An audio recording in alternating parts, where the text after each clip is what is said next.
بسم اللہ الرحمن الرحیم۔ السلام علیکم ناظرین، میں آپ کا میزبان سید محمد جان علی اور آپ دیکھ رہے ہیں میں ڈیجیٹل چینل۔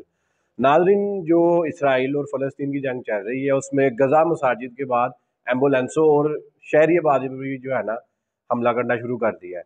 غزہ اور جو اس کے مغربی علاقے ہیں اس میں 704 لوگ جو ہیں وہ شہید ہو گئے ہیں، 140 بچے اور خواتین شامل ہیں، اور جو زخمی فلسطین کی تعداد ہے وہ 3800 سے تجاوز کر گئی ہے، اور جو ان کی ایمبولینسز ہیں ان پر بھی باقاعدہ جو ہے انہوں نے میزائل مار کر وہ تاکہ نہ پہنچ سکیں ادھر ہسپتالوں میں، تو انہوں نے اس کو بھی ٹارگٹ کیا ہے۔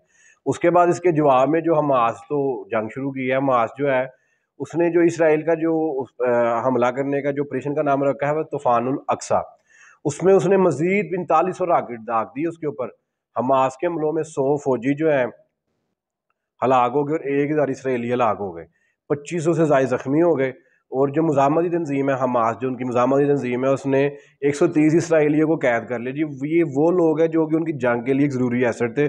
اسرائیل اب باقاعدہ جواب دینے پر جو ہے وہ کمزور ہو رہا ہے۔ اس کے بعد ان 7 مقامات ایسے ہیں جہاں پر اسرائیل اور حماس کی جنگیں بھی چل رہی ہیں۔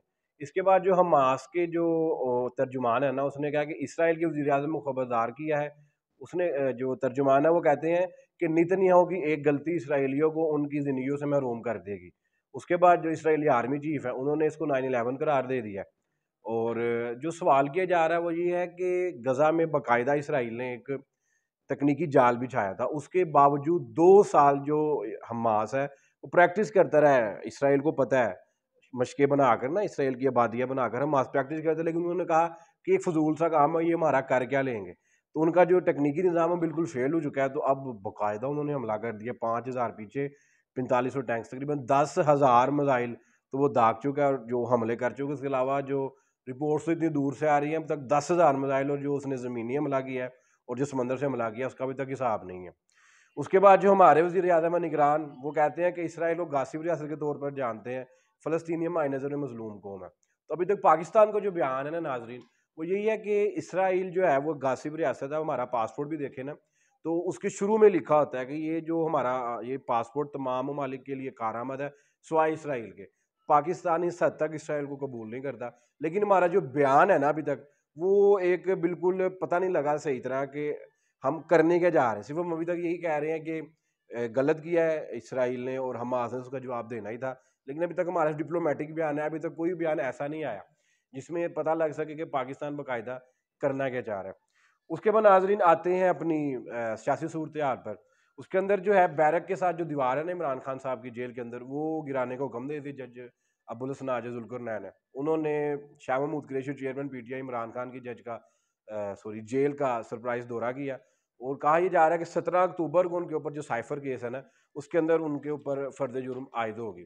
اس کے بعد ناظرین ہمارا ہمسایہ ملک ہے افغانستان، ادھر بڑا شدید زلزلہ آیا ہے، اس کا صوبہ ہے ہرات، اس کے اندر، اور جو اموات ہیں وہ 2500 تک پہنچ گئی ہیں، اور جن میں بڑی تعداد بچوں اور خواتین کی ہے۔ اس کے علاوہ ہزاروں جو زخمی ہیں زلزلے سے جو متاثر ہوئے ہیں وہ اسپتالوں میں جو ہے زیر علاج ہے۔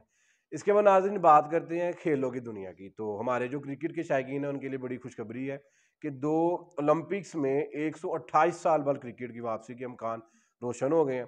لاس اینجلس اور اولمپکس کی آرگنائزیشن کمیٹی کرکٹ کو 2028 میں اولمپکس میں جو ہے دوبارہ شامل کرنے کی سفارش کر دی۔ آئی سی سی اگلے 2 سال انٹرنیشنل اولمپکس کمیٹی کی کارروائی کے بعد منظوری دے دے گی۔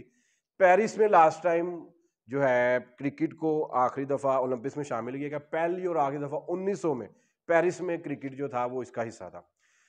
اس کے بعد ناظرین جو ہے کیویز نے بھی کمزور جو کی نیدرلینڈ کی ٹیم ہے اس کو 99 رن سے ہرا دیا ہے۔ ویلینگ راجن اور لیتھیم نے 50 کی اور 5 وکٹیں لیں، سینٹز نے اور میٹ ہنری 3 وکٹیں لیں۔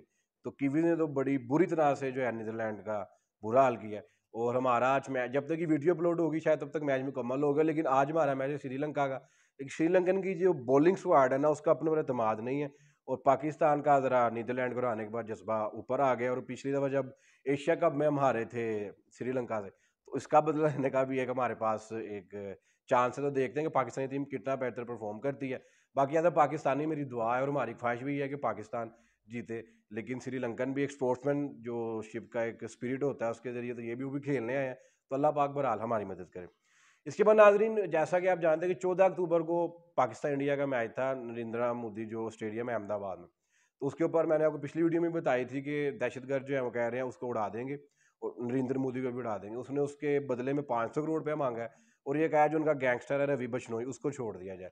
تو اس کے جو اوور کم کرنے کے لیے 7,000 پولیس اہلکار انڈین نے تعینات کی, 4,000 باڈی گارڈ جو اسٹیڈیم پہ انہوں نے تعینات کر دیے ہیں. اللہ پاک بہتر کر رہے ہو, اس طرح کا کام نہ ہی ہو تو بہتر ہے.